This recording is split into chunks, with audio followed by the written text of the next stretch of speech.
एक आदमी का होंठ जला हुआ था। दोस्त ने पूछा, होंठ कैसे जल गया?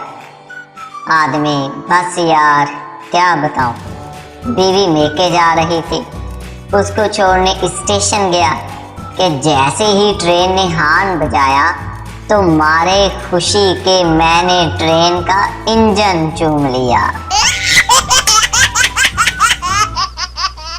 पुलिस वाला, इंस्पेक्टर साहब, मैं एक घर के बाहर खड़ा हूँ, यहाँ एक बीवी ने अपने आदमी को गोली मार दी है।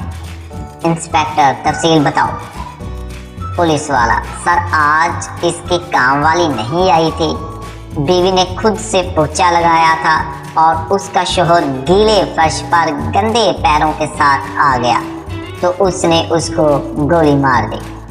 अब मेरे लिए क्या हुक्म है? इंस्पेक्टर, बाहर खड़ा क्या कर रहा है बेवकूफ, अंदर जाके औरत को गिरफ्तार कर ले। पुलिस वाला, पर सर फर्श तो अभी भी गीला है।